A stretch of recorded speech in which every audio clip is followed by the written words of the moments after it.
very proud of the union. Okay. All right, so it's time, it's way past time for you to introduce David Swanson. Okay, well, hopefully some of you are familiar with David Swanson. You may remember the Downing Street memos that showed the British and the United States were kind of planning when to illegally attack Iraq, right? It was supposed to be this spontaneous surprise, and instead they had their scheduling calendars out, deciding when this illegal and brutal war would be launched against a country that wasn't a threat to the United States. So David Swanson was the man responsible for those leaks and publicizing it. I, of course, first encountered him when he was working on impeaching Cheney and Bush. I believe it was in that order. Suzanne was with me when he and one of my heroes, Dennis Kucinich, approached us and said, you should, work and donate to this project. And if you got any ideas, and again, that was David Swanson. But just briefly, because he has one of those very long biographies. He's an author, activist, journalist, and radio talk show host, including his show plays on WGRN 94.1. And we print most of his articles on freepress.org, so you can find them on our website. And he's the executive director of World Beyond War, campaign coordinator for rootactions.org, numerous books, War is a Lie, When the World Outlawed War, his website, always worth reading, davidswanson.org. And again, he's also a Nobel Peace Prize nominee, much deserved. Suzanne and I went to Cuba after Obama opened it up with David as well. And in 2018, won a Peace Prize from the U.S. Peace Memorial Foundation. And I think, of course, his account of the Bush administration, he wrote an incredible book in great detail. It's why I like him as an investigative reporter. Great detail on documenting everything illegal the Bush administration did. So with that in mind, let me introduce my good friend, David Swanson. Thank you, Bob and Suzanne, and some other familiar faces here. It's great to be here. Great to be with you guys. I wish I were there in real world, but maybe someday.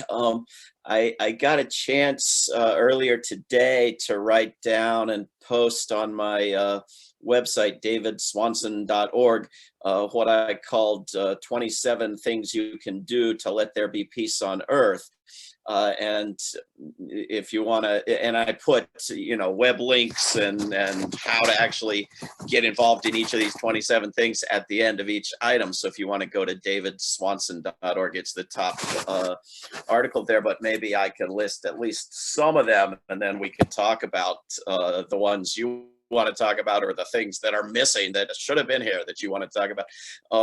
So the first point is that this past year, we saw that even taking 10% away from military spending in the US Congress, even during a deadly pandemic, even explicitly to move it to aiding people in a deadly pandemic, is just taboo.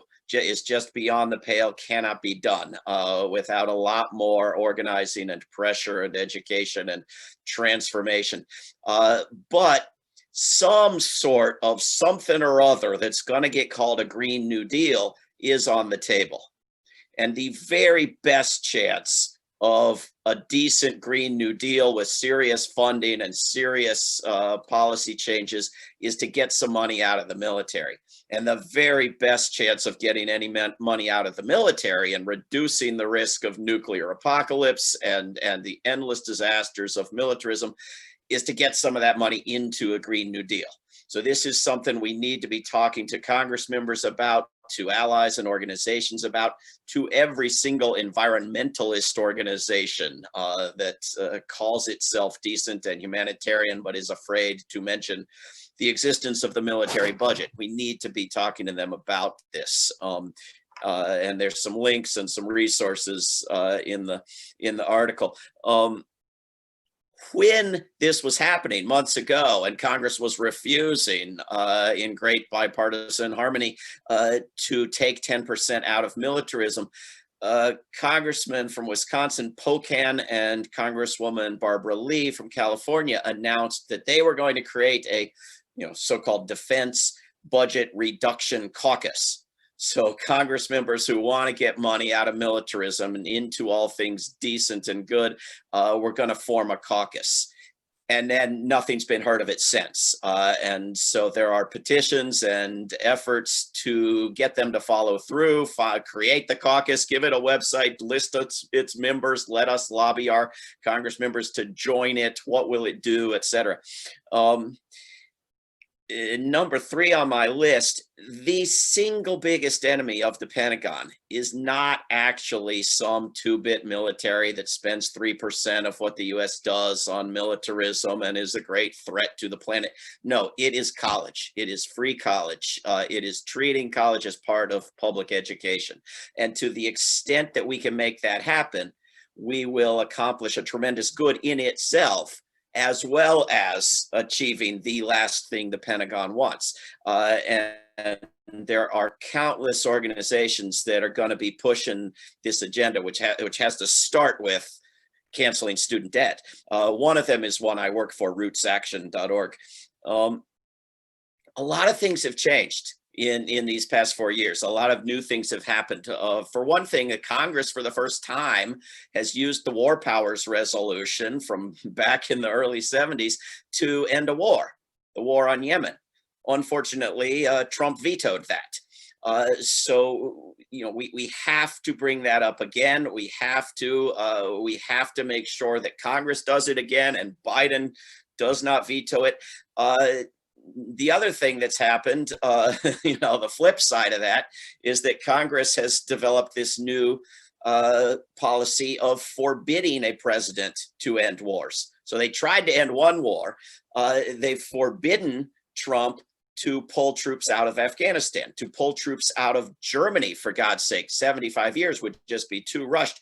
Or even though he didn't even propose this, to pull troops out of Korea. Got to keep that Korean War going. And so we have to do away with this new policy that, as Rand Paul threw a fit about a couple days ago, Congress allows presidents to start dozens of wars, but now thinks it can forbid presidents to end any wars, except, again, the war on Yemen. So we have to go after this policy. And then we have to, number 5 on my list, we have to build on ending the war on Yemen to ending another war and another war. Once Congress shows it can do it, why can't it do it in Afghanistan? Why can't it do it in Syria, et cetera? End them all. And if we can, as part of ending the war on Yemen, end the sale of weapons to Saudi Arabia or United Arab Emirates, which the Senate voted down the latter a couple days ago, well, then why can't we expand that to Congresswoman Omar's bill to stop arming all abusers of human rights? And expand that further to the understanding that you can't actually use weapons of war without abusing human rights, and end the foreign arms trade. So there's, petitions and links and how to sign on and how to promote and how to understand these issues. We should get together a huge coalition when Congresswoman Omar reintroduces her package of legislation that she introduced last year. The Peace Building Act, the Migration Agreement Act, the Oversight of Sanctions Act, the Youth Building International Act, the resolution on the Convention on the Rights of the Child, the resolution on the International Criminal Court, as well as the Stop Arming Human Rights Abusers. We need to promote this agenda. Number 7, we need to push Biden to undo Trump's sanctions on the International Criminal Court. You don't get more lawless than that. Number 8, peace activists were key to stopping a particularly egregious contender for Secretary of so-called Defense this past week in Michelle Flournoy. We got to get ready for who's next. There aren't any good nominees yet for anything, and we need to figure out the worst ones and stop them. And so there are links to what seems to have worked with Flournoy and what might work with the next one. Number 9, tell me if I go too many of these, but number 9, make sure that everybody you know who's been wrapped up in team spirit partisanism is aware of what the hell's going on, that we're dealing with a president-elect who had no foreign policy task force, no foreign policy on his website, but the minute the election's over makes top priority nominating a bunch of war profiteers and warmongers to top positions in the coming government, with an inauguration to be funded by weapons dealers, just like the last guy's inauguration. We should see if we can't shame the shameless into funding that inauguration by some other means. Number 10, make sure, flip side of that, that everyone is aware of what we're leaving behind in Donald Trump, who, yes, started no big new wars other than a new Cold War with Russia, but expanded and escalated and made more aerial and more deadly numerous existing wars, more drone murders, more civilian casualties, more bases, more weapons, illegally tearing up key disarmament treaties, threatening to use nuclear weapons publicly, dramatically increasing military spending, vetoing the ending of a war. This is a guy who bragged about selling weaponry to brutal dictatorships and denounced anyone who was under the influence of the military-industrial complex. Utter nonsense. And we're not going to see any more presidents who are going to say either of those things, but they're all going to try to follow in his footsteps in terms of his actions, just like the actions of his predecessors. Unless we really change things. And so we have to undo Trump policies on Iran, on Cuba, on Russia, etc., even while insisting on following through on a few good things that Trump pulled out of his hat, let's say, for crazy reasons, right? He wants to take troops out of Germany to punish Germany, even though the Germans want the troops out of Germany. So we have to continue with getting troops out of Germany, whether it's labeled Trumpian or not. Number 11, we got to undo the damage of decades of US policy and Trump on Iran. And we have a short window, come early next summer, Iran is going to elect a government that will want nothing to do with any of this. And it will be too late unless there's actually some good faith shown early this year, early 2021. Biden is committed publicly to better policies on Cuba, but we need to make that happen and expand from that to ending these illegal, deadly sanctions on numerous countries. Another thing that was new in the past 4 years, which ought to have always been the case, you've got corporate media outlets that will call a president a liar now. Not consistently, not always without lying themselves about what the facts supposedly are. But if we can make that permanent, if that doesn't go away in January, we'll never have a war again. So we got to try to make the good new policies stick. Another novelty, recent months, we have top military officials openly bragging about having fooled a president on withdrawing troops, in this case from Syria. Trump wanted troops out from Syria. They lied to him about how many were there and how many were coming out and how many were still there to make him think he was pulling a significant number of troops out when he wasn't. This has got to bother people no matter which flavor of president they cheer for. This is as dangerous as Congress forbidding the end of wars. We have to spot this maneuver the next time it happens. Another weird twist in the past 4 years is this weird liberal affection for the Cold War on Russia, for building up NATO, for keeping troops in countries, for cheering for the CIA and the secret agencies, as all of this being sort of anti-Trumpian and therefore good. And I don't know how long the damage of this is going to last, but I think we have to try to undo it, to try to make people grasp how insanely anti-Russian has Trump's behavior been, how abusive and dangerous these secret agencies are, how little they have to do with either intelligence or a community. Number 16, when nuclear weapons become illegal in 50 plus countries on January 22nd, we need to celebrate, lobby, promote, advocate.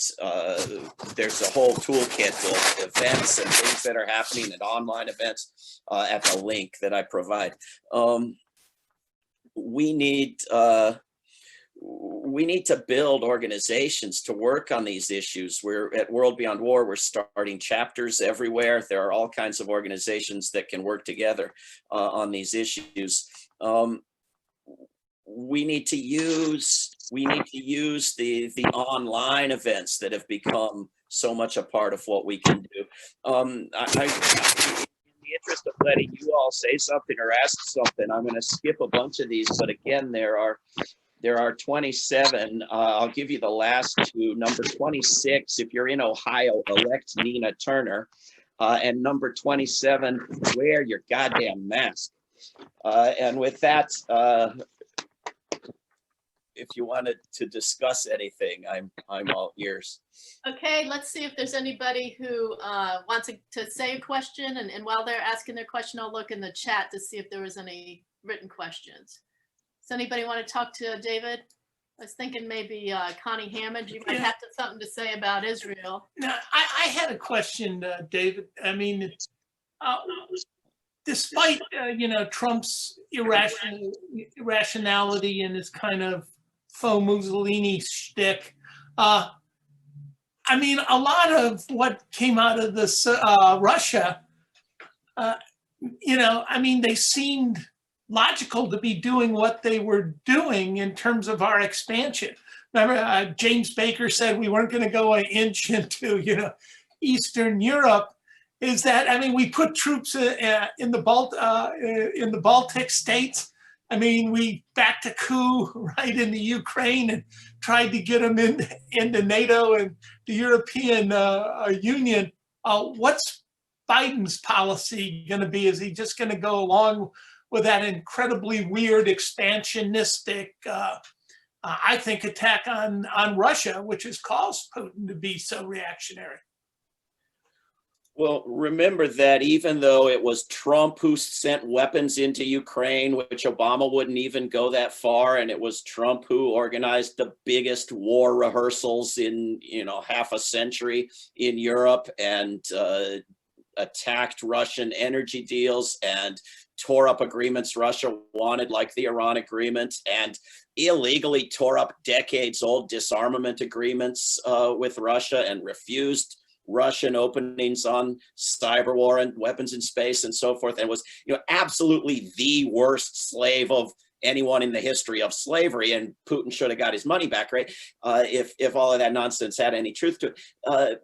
But the idea planted in the minds of at least half of the people in the United States is very, very different from the reality of the past 4 years. In their minds, Trump is attempting to end good humanitarian wars, dismantle NATO, pull the troops out of Europe where our good European allies want them, and recklessly befriend dictators and enemies at the expense of allies and friends. And so the important thing is for Biden to come in and reassure our partners and allies and reinvest in NATO, which has been attacked and sabotaged. And so this is, what Biden is promising and what half the country is demanding of him. So it's a dangerous situation. Are there other questions? People can just speak up if they want. I actually was reading my dad's I don't know what you call it when you're alumni from the military, from the Air Force, and there was an editorial. And by the tone of the editorial, it was like it was inevitable that within a decade we'd be in a war with China. So I haven't heard you mention China yet, but it was just like they were just acting like, well, in a decade from now, when we're in a war, I'm like, really? They're just like assuming this is going to happen. It's eerily reminiscent of the 30s and early 40s and the whole buildup to a war in Asia that everybody saw coming year after year. It's insane.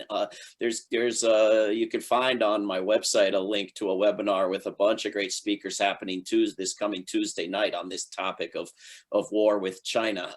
It's absolute madness, and it doesn't have to be accepted, but this is what the US military wants to focus on and has wanted to focus on since the Obama turn toward Asia that continued through Trump. You've got, the chairman of the Joint Chiefs of Staff this past week was talking about the need to close foreign military bases, and I'm cheering / passing out. And it's not because he doesn't want wars, and it's not because he wants the rule of law. It's because he's apparently finding that people's spouses and families are sick of having to go live in these apartheid, Trumpian, walled-in, little Americas far away, and be at risk. And he wants more troops but fewer families in Asia when they managed to get a war started there. And according to the polling, they've got the majority of this country, the United States, believing that China is an enemy and China is a threat. And China spends less than a third on its military what the United States does. And whenever the United States spends less. And whenever the United States spends more. And the aggression, Hillary Clinton is not the only person who behind closed doors has told everyone that the South China Sea really belongs to the United States and should not be called the South China Sea, and the whole Pacific belongs to the United States because the United States liberated it. This is the madness we're dealing with, and we're not dealing with it. It's not much in the news because there's so much bipartisan agreement.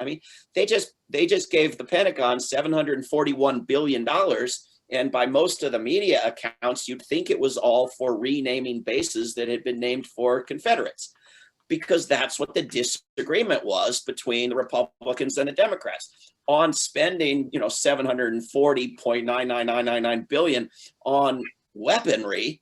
There's peace and harmony and agreement on Capitol Hill, so it isn't news. Do we have anybody? We don't have Kucinich anymore. Do we? Bernie, who do we have that would vote against a war now? Anybody? Oh, some did vote against that budget. But there are actually, I would say, more really serious anti-war members of Congress now than when we had Kucinich. I wouldn't say there's anyone as good as Kucinich, but the 4 female members of the squad have been extraordinarily good. Ro Khanna, I think, is the best we've got. We just saw 3 people elected who talk about ending wars and militarism like you haven't seen in Washington, at least in decades. And I mean Cori Bush and Mondaire Jones and Randall Bowman, I think that's his name. There's 15 or 20 that are really pretty good, but this is out of 535. Right. A question. Go ahead. About a month ago, I heard about a new party that was starting up that would be full of progressives and all that. But since then, I haven't heard of it, and I was trying to find more information on it. Does this ring a bell to you? And People's Would that, I'm sure that would be anti-war. the People's Party. I imagine the People's Party is the one. There are a few The that it People's could Party? be. I think that the real danger, the biggest lie they tell us is about our supposed powerlessness, which is absolutely ridiculous and ludicrous. And the second biggest is that the one thing you can do is vote for somebody or be a loyal member of some party every couple years, and then crawl under your bed and moan for a couple years before it's time to have a chance to do something again. I think it's a very new and very U.S. specific sort of delusion. I mean, what has changed the world consistently for centuries now has been the 1,001 tools of nonviolent activism in which elections have played a minor role. And so, I would love it if people were all organized and able to say no to someone like Biden as a lesser evil, and able to say, we won't back anyone who doesn't meet these minimal standards. But we do have a lot to do that isn't elections. And I think, 99% of what we have to do isn't elections. And what you do is you give out information, you have webinars, you have a radio show, you put out petitions a lot.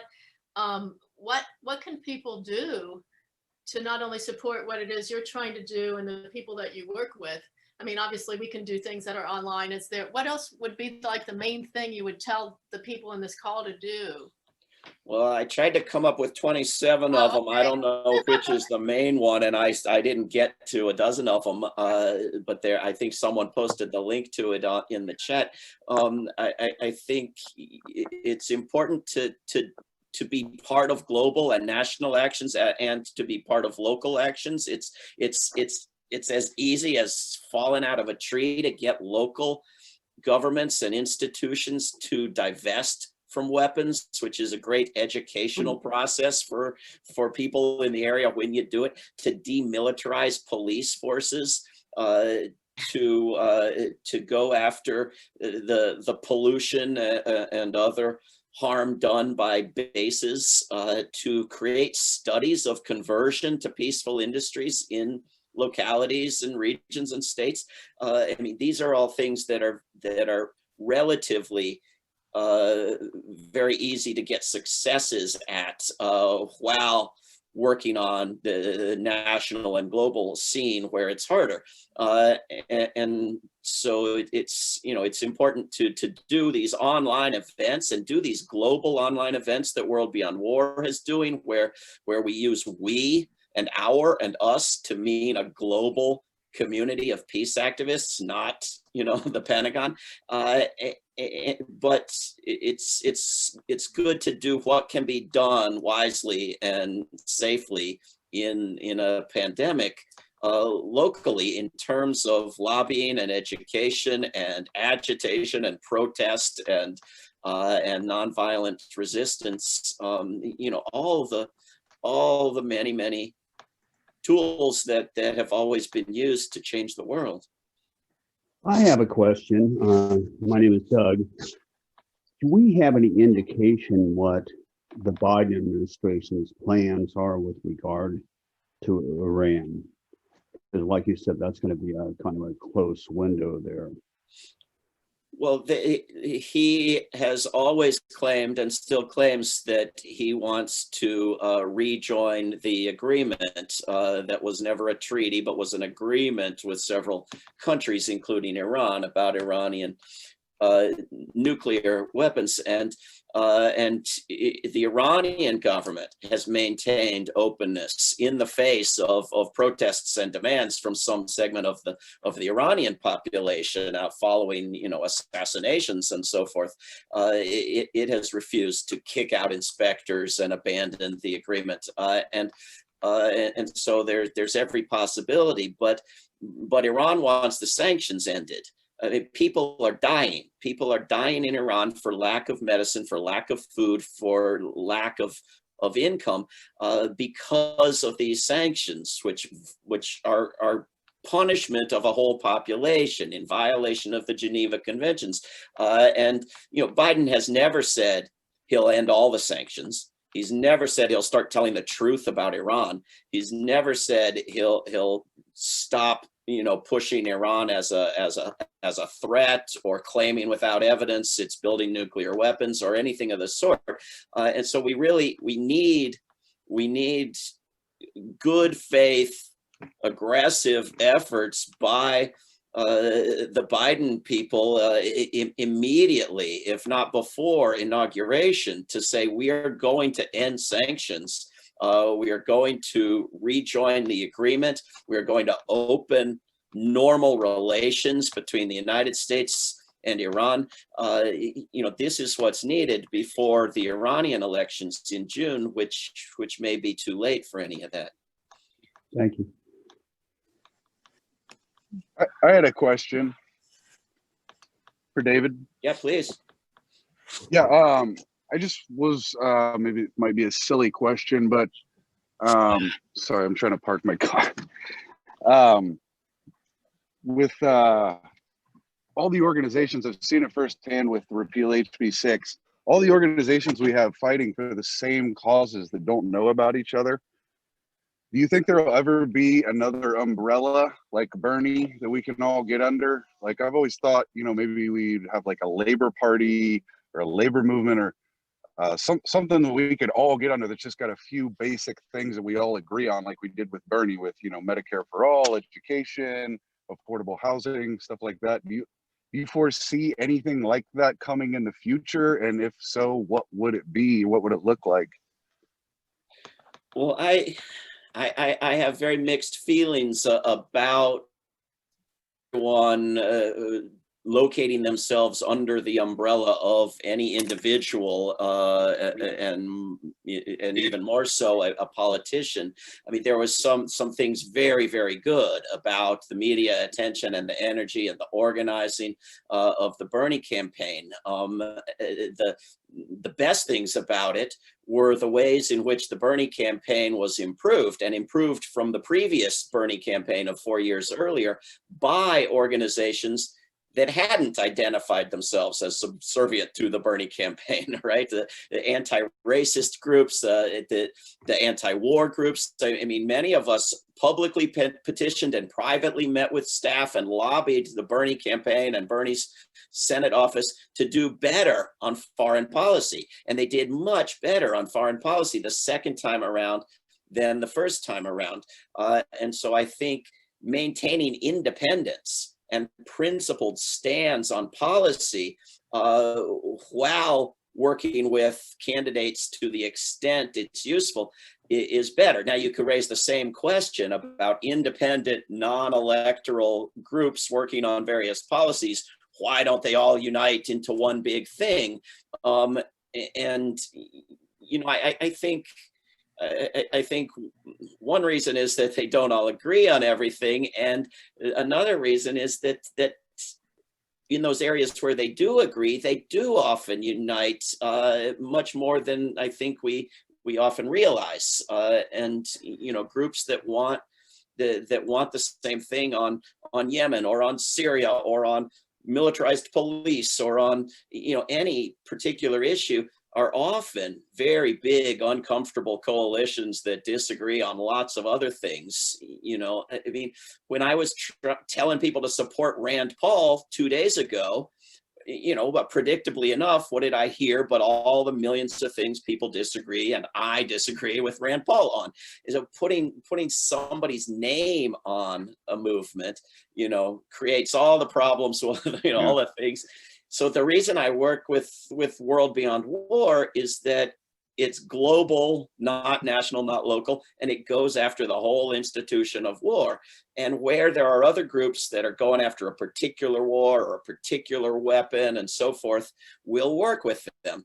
And the reason I work with Roots Action is that they try to go after Medicare for all and free college and Green New Deal and the whole list of basic first priority demands, including anti-militarism, whereas most groups on the left side of things that go after good demands are sort of, PEP, progressive accept Pentagon, progressive accept Palestine. They leave out the militarism part of it, and so there are often attempts at really big coalitions, but they exclude a few things that are too uncomfortable for them, including the thing that takes 60% of the money Congress votes on.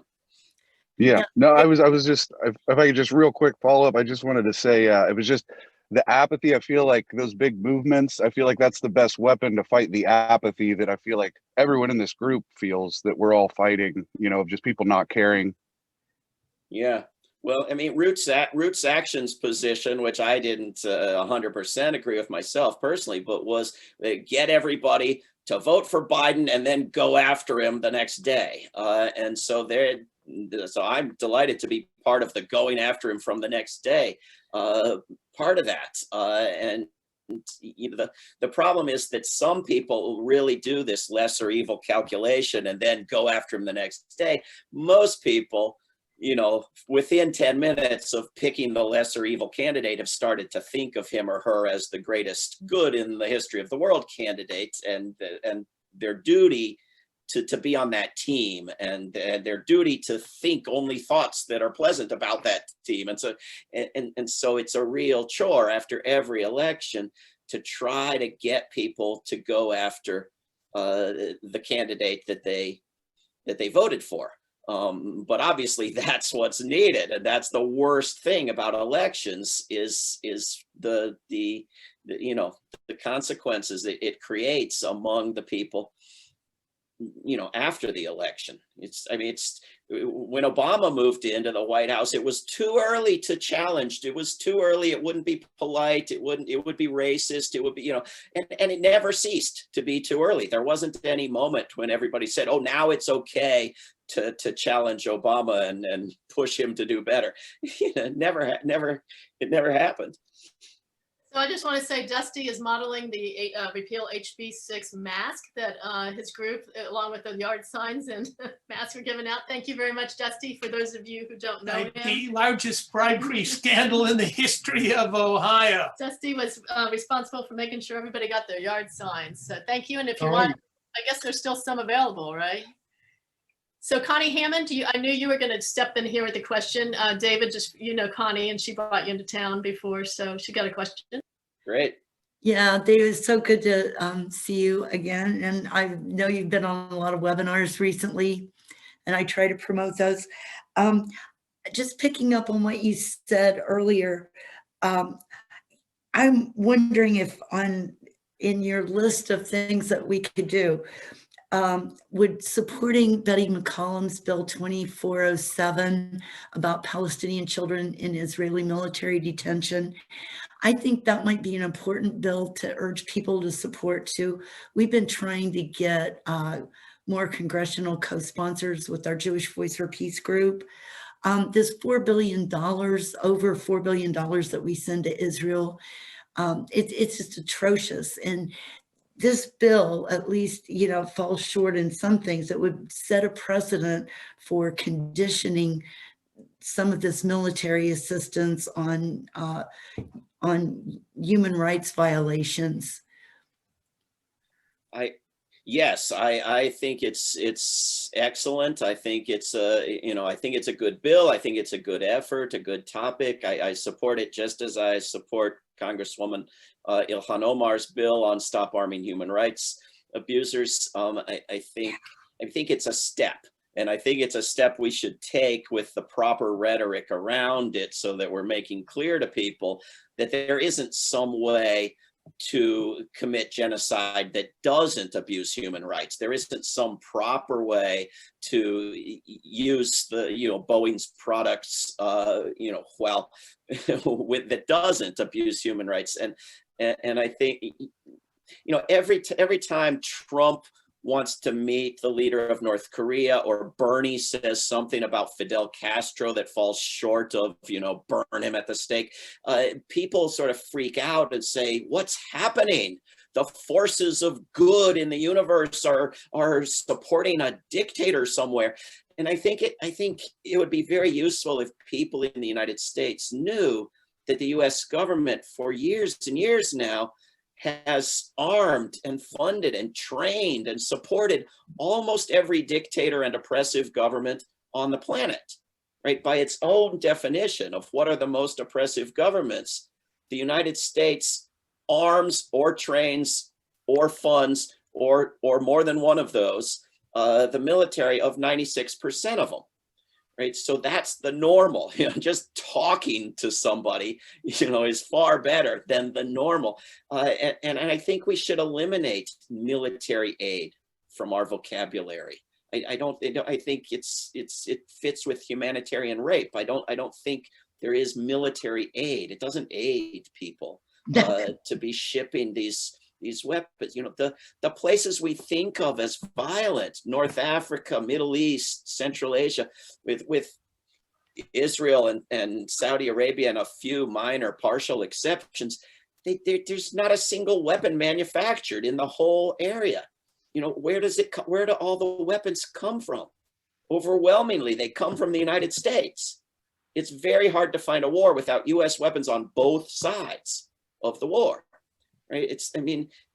People sort of understand that the drugs were pushed on the Chinese and the alcohol was pushed on the Native Americans, and they don't grasp that it's the United States and its allies and China and Russia pushing this weaponry on this poor part of the world, which just could not possibly manage to kill its people in the same way without the weapons that do it.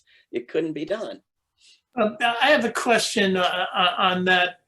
Think about Libya. Tens of thousands, the return of slavery. The United States consciously backed jihadists and terrorists and created that entire situation. It's documented in the WikiLeaks leaks that came out, and Biden was part of that. Obama called it, the worst, mistake he made. Doesn't Biden have to be somewhat responsible, or where do we push to what limit? And Sarkozy did it because of imperialism. That was what was in the goddamn memos. It's like, look, we need some of their oil. We want to reestablish our military. And help me at home in the elections. It's absurd, and no one's accountable. No one is being criminally prosecuted for destroying a whole country and tens of thousands of people suffering. Right. Imagine if we could commit horrible, brutal crimes and then call them mistakes. Oh, it was the worst mistake when I murdered that family next door. You don't get to call that a mistake.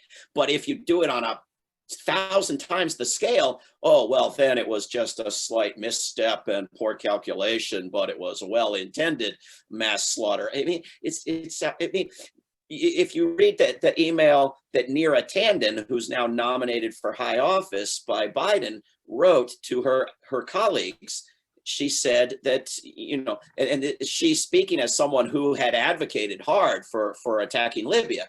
She said that Libya's got lots of oil and the United States has a big deficit. They should pay for it, right? So, I was in favor of Trump saying countries should pay more for US bases because I thought it might get rid of some US bases, right? But to make countries pay for the privilege of being bombed, for the privilege of being overthrown and destroyed and poisoned and turned into open air weapons markets and slave markets, to make them pay for that.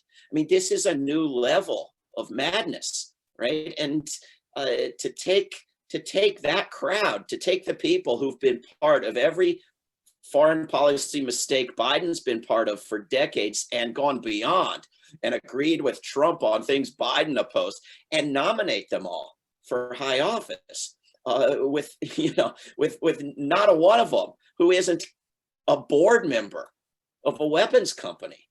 It's outrageous. To take the destruction of Libya and say that's okay, to take the devastation of Iraq and say, oh well, and dishonestly claim to have regretted it far sooner than you pretended to, which is, Biden's current stance is absolutely outrageous. And this was not permissible. I mean, in 2006, overwhelmingly, the voters voted to end the war on Iraq. And the Democrats, took that and escalated the war on Iraq. And in 2008, it was impossible to nominate anyone who hadn't had the good fortune to not yet be in office for the war on Iraq. It couldn't be done. And 4 years later, it took until now for the Democrats to be able to nominate and elect someone who not only was for the war in Iraq, but was the leading member of Congress, the chair of the committee in the Senate that tried to sell the war in Iraq to the public.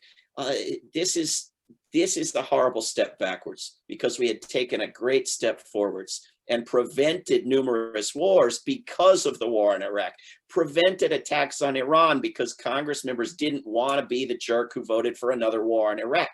As the war in Iraq, like George W. Bush and Henry Kissinger, gets rehabilitated, that's a problem for preventing future wars. David, you wrote a book, and the name of it is escaping me. It was about American exceptionalism. Curing exceptionalism. Yeah, I just wanted to promote that book. If people haven't read it, it's like really a really good book that everybody should read, particularly people that haven't taken Bob's class at Columbus State. But it's kind of like what the explanation is of why are we the way that we are here in this country, and how bad it is, and a little bit of how we can change that. I thought it was just really excellent book. Is it on your website? Yeah, lots of books. If you go to davidswanson.org and click on books, or davidswanson.org/books, there are people who are sort of stunned into disbelief that Africa has done better on COVID than the United States. That the United States is trailing almost the rest of the world, while Trump is claiming, historic accomplishments.